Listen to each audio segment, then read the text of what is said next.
Welcome back to Fast Politics, my friend, and also one of the smartest legal minds we have going, Talia. Hi, Molly. Wait, can I just also before I know we're gonna like go dark really quickly, but I just also want to congratulate you on the book before we do anything because you are a freaking like really cool writer about things that are hard to write about. So props, big props. 13 Okay, days, ordered on Amazon. I know that we don't necessarily like Amazon, but Amazon has bought a number of copies of the book. So if you want to support me, Amazon or support Molly. Books.org, I want you to start a little bit with like the last couple weeks of Trump's Supreme Court. One of the things that was really interesting is a difference between Trump 1.0 and Trump 2.0 is he loses at the court, but he says he wins, which he didn't do last time. So there have been a couple of those happening. Can you sort of talk us through that? I've been thinking about it this way, Molly. Like, there's been a sort of a split screen between what Trump's lawyers will do and say in court, and then like what he and Stephen Miller will say on Mhm. TV, right? And And tweet. like Yeah. the effort has been largely because Justice Department lawyers like don't want to get sanctioned and they would like jobs Right. someday and they don't want to like stand up and flagrantly lie in front of a court. And so, like, a lot of the just bonkers stuff that you'd hear from Stephen Miller, like, "Oh, we won this case 9-0, we don't have to Right. return deportees." Everybody agreed with us, like, stuff that is just Right. wrong, like, that's not reflected in how the Justice Department has been litigating the cases. They try to be careful and they try to be precise, and that to be clear, like, it's total shell game, like, "I don't know, I don't understand, nobody told me." Like, there's still an immense amount of, like, Calvin ball going on, but at least I think they don't, like, straight up dare the judge to, like, put them in jail in contempt. And one of the things that Right. has changed, and this is very big Trump 2.0 energy, is now they're kind of like those 2 things are converging. Like, they're starting to say stuff in court that Right. they wouldn't have said in court a couple of weeks ago. And the Yeah. best example, there's so many, but I think this is what you're tilting at, and it's important, is this like Kilmar Arbrego Garcia, the court Mhm. ordered like unequivocally, like you have to facilitate but not Mm. effectuate bringing him home. And, the Right. Trump administration waved their hands around and said, like, oh, we don't have jurisdiction over him. Like he's in CCOT in El Salvador. There's nothing we can do. And now we're seeing and this is really an important turn, and I think you're right, it's so different from the first time. We're not just seeing, like, the open defiance of what Stephen Miller says or what Trump says. We're starting to hear, like, lawyers saying stuff like, "Oh, everything is a state secret, and we're just not gonna do it." As you and I are taping, there's a hearing going on about a bunch of folks who were just sent to South Sudan over a judge's order, last night, and the judge is just like, "What the hell? Like, I had an order. I Right. said you can't deport Right. people to third party countries, Right. and you're sending them to, like, a war-torn death trap." And, like, Yeah. the lawyers are just like, "Oh, shruggy emoji." So I think one of the things you're describing is, like, what the lawyers were doing a month ago, which is, "Oh, we deported."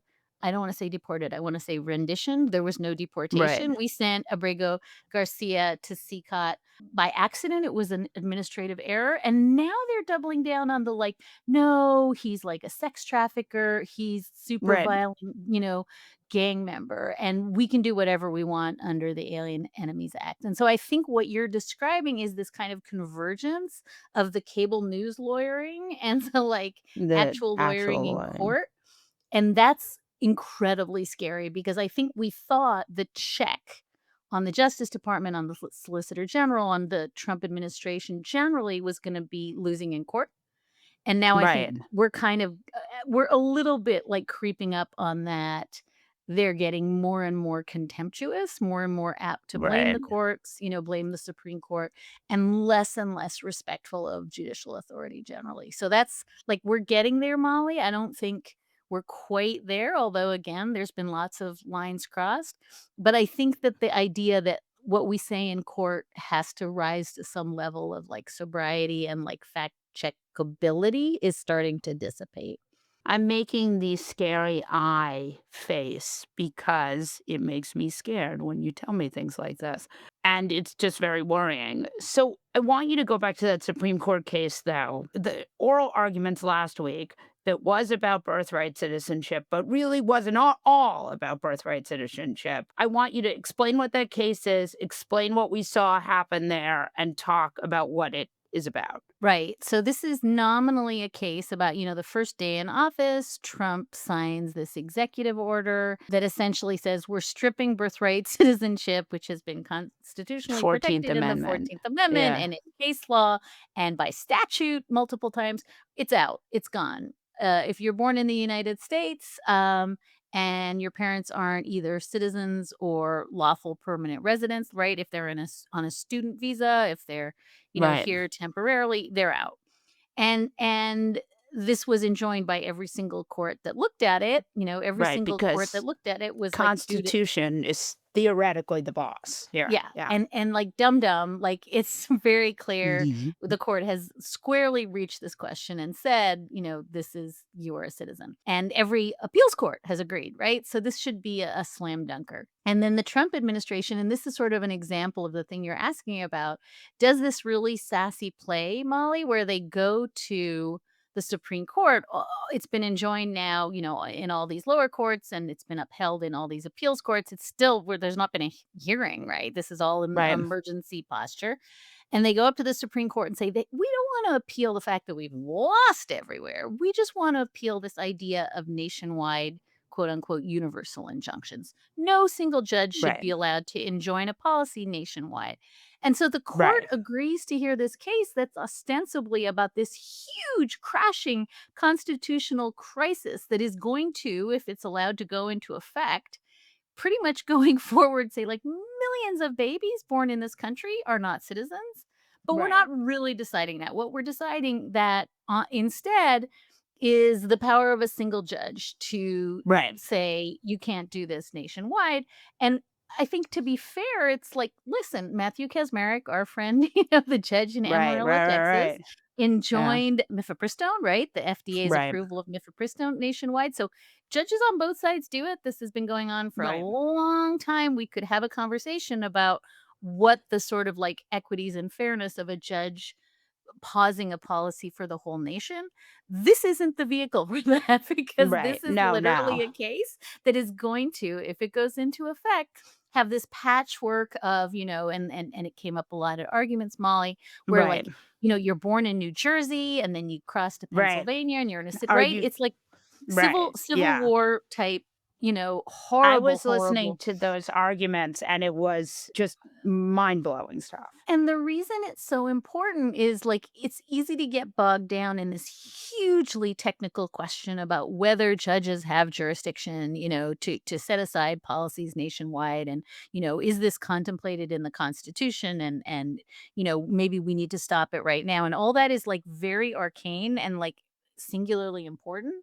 But the thing that it puts aside is it's another way of sidelining judges. It's another Mhm. in the, like, huge arsenal of Trump efforts to say judges suck. And what was Mhm. really arresting at the oral argument, among many things, was language from people like Justices Alito that are like, "Oh, look at these, like, high on their own supply, power hungry, Article 3 Right. district court Activist judges." judges. And it was like, "My dude, there are people right now threatening to kill and murder and dox judges around the Right. country at levels we haven't seen, and, like, terrorizing the families of judges, in The pizza addition to boxes. the pizza boxes and congressional attempts to impeach judges, right? Who'd come Right. out the wrong way.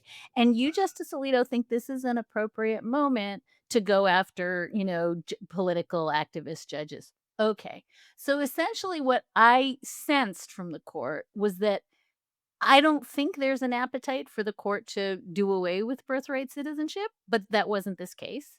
And what they weirdly got tangled up in is, like, we actually want to decide this case and we want a vehicle to decide it quickly. And it's like, you're sitting on one, like, this is it, this Right. is it. But instead, they're going to decide this, like, incredibly thorny ideological question of, can a single judge anywhere in the country block a policy. So I don't know how this shakes out. I do think, Really? well, I think on the actual question of, universal injunctions, it was very hard to read John Roberts. It was clear Amy Coney Barrett was like listing toward the liberal side Yeah. of the group. There were moments where Justice Kavanaugh seemed to have problems with nationwide injunctions. There was moments where Justice Gorsuch suggested, like, you may win on this, but you're going to lose on birthright citizenship. So there was a few tells that suggested it's gonna be a hard case, and by the way, they heard this in May, which, It's arguments are supposed to be done. insane. They have to get this Yeah. resolved in the next 5 weeks to get it done by the end of the term, but I just think, like, the thing I wanna really center here that was important is that this is a court that is being disrespected every single day Yeah. by the Trump administration, and their ability to not weld that onto the dispute about judicial power is, like, It's insane. crazy. Insane. Yeah, Because they're ruling against themselves. This case will exactly. mean that they are ruling against themselves, They which is what's shocking to me. and the Solicitor General, it was interesting, John Sauer was literally standing there saying, we'll probably agree to follow a Supreme Court precedent in this case if you decide this case, but, like, we're not really bound to follow a district court order we don't agree with, and we're not even committing to being bound by, like, if the Second Circuit decides a ca like, he was literally standing there taking a blowtorch to lower courts and saying, "We kinda know what the law is, and if the courts don't agree," and to have the justices on the court, this is It's where they lost wild. Justice Barrett, but to have the justices be like, fascinating. Maybe there's no rule of law anymore." It was really an assault on judicial power and judicial authority, Yeah. and also sort of blinkered about the ways in which there's nothing else. Like, if the courts don't say no, we got nothing else, and almost complete inability to see that. Oh, that's good. Well, I'm Those glad are I your brought that scared up because eyes. I know your it scared eyes. just made I was hoping to feel better about things, and now I feel worse. I want you to talk a little bit about kind of where we are right now with the courts. There are a number of cases that will come down in June. They are pretty seismic. I don't remember if you're the person who has this theory that sometimes the court takes stuff to rule so they don't look as bad as they actually are. Give us sort of your thinking on what this term is looking like. And you don't have, I mean, obviously, I'm not asking you to predict the future at all. I'm more just asking what, with the makeup of the cases that they have that are going to come out in June, sort of where you think we are. I think there's 2 through lines. One is in a normal year, like any other year where you were not and I were talking in the end of May, there's some pretty big cases. There's 2 Okay. huge church state cases. There's an incredibly important case about gender affirming care, Skermetti, that the court heard. There's a lot of important cases, voting rights cases. There's a lot coming down. And in any normal term, like, that would be huge. It's also just, like, almost in contrast to the stuff we're seeing, suspension of habeas corpus, invocation of the Alien Enemies Act, right? Claims of that willy-nilly you can fire, half of the federal government. It feels almost like small ball, right? Because it's like they're on this trajectory of just basically, we're gonna try to, choke off voting rights. We're gonna try to do away with whatever's left in terms of a wall between church and state. We're gonna make it harder for trans kids to get gender affirming care. Like, all that stuff is hugely consequential. And compared to, like, the absolutely thermonuclear stuff happening on the so-called shadow docket, right, on the Mhm. emergency docket, What's happening on the shadow docket? Just the Garcia case, the Abrego Garcia it's case, these the everyday deportation. orders. It's the orders Yeah. every single day, and, to be clear, last Friday, the quarter like, the court, late Friday afternoon, like, smacked down another, in another immigration case, Yeah. with Justices Alito and Thomas dissenting. So I think Right. that That we're remind me that case, what was that case again? That was the sort of, part 2 of that AARP case about Right. whether they could be, deporting people from the Northern District of Texas. This was, like, the part 1 was the Right. April order where they're like, "Don't put those people on those planes," right? Like, that was the 1 in the morning order where they didn't even wait for Justice Alito to file his dissent. They just were like, "No, you cannot." And we all saw the video, right, of the buses being turned around. So this was Yeah. an extension of that, saying still can't do that. Still, angry dissent from Justices Alito and Thomas. But really, I think what you're sort of surfacing here, and it's really important, is that we are in this just galactic game of chicken between the Yeah. Supreme Court and the, Trump DHS and the, ways in which Trump has continued to defy, right? There's a standing Yeah. order about Abrego Garcia. There are Yep. standing orders about these folks deserve, habeas corpus. They deserve due process. You can't like shuttle them out with 5 minutes warning without giving them a chance to, Mhm. appeal. And those are being violated sort of seriatim now. And so I think what we're going to see happening on that shadow docket is a court that is really aware that Donald Trump is daring them. Like he's Yeah. basically in a like staring contest with them. And I think that not only is this all going to percolate on the shadow docket, frankly, I don't understand how us Supreme Court reporters are going to get a summer, Molly, because I don't think Yeah. this ends on the last day of June.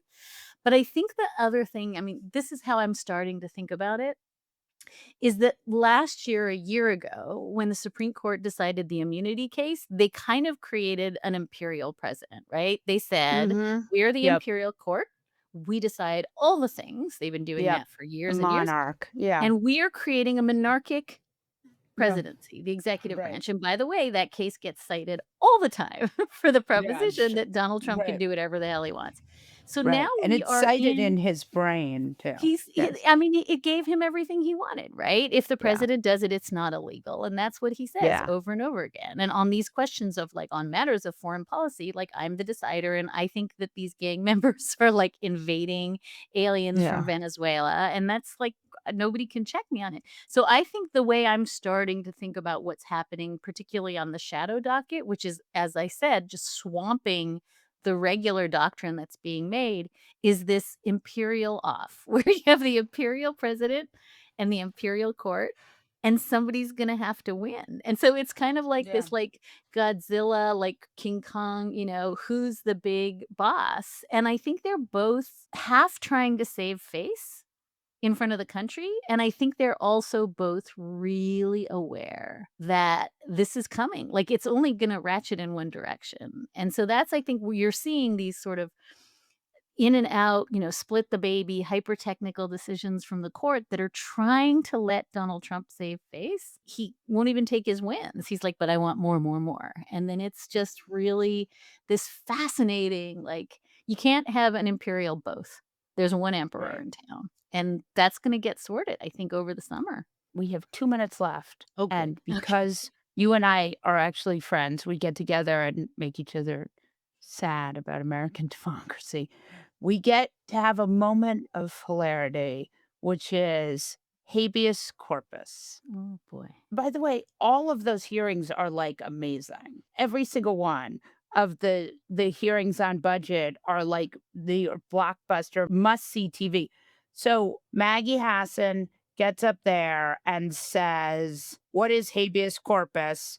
And here we go. Kristi Noem says, "Habeas corpus is a constitutional right that the president has to be able to remove people from this country." Right, and some wag on Blue Sky skeeted, "That is the wrongest wrong answer about what AV," like, you couldn't get wronger than that declamation, and, like, just to be and it was explained back to her, but it is literally the opposite of the It's president the gets to opposite. just disappear whoever he wants. Habeas corpus, like Right, this ancient writ, show us the body, the government can't hold you without giving you a chance to understand why. That's what it means. right. It doesn't mean that, president gets to like rendition you to CCOT and nobody asks any questions. But I think, and like maybe this is the like sort of sad face on the hilarity, they're conditioning us, right? This is a way of Right. getting American viewers to be like, "Oh, habeas corpus, that's when the president can send people away to other countries for life without any possibility of legal process." And that is essentially, by the way, what Stephen Miller was saying, right? Right. When he was like, "We're Right. gonna When he's suspend it gonna for everyone." suspend it. Yeah. So, like, Yep. I think we have to simultaneously take it, like, hilariously, which it is, and, like, it's a dumb as a rock off out there right now, like, it Right. is just Right, right. It the is the the the the absolutely. the the dumbness of the rocks, but I also think we have to understand that this is an effort to message something that is really pernicious and dangerous, and, like, Yeah. this is the world they wanna be in, where habeas corpus is upside down Orwellian, the president gets to do what he wants. They are not sending their best, but this isn't, Thank you. Thank you, Dahlia. Congrats on the book, Molly.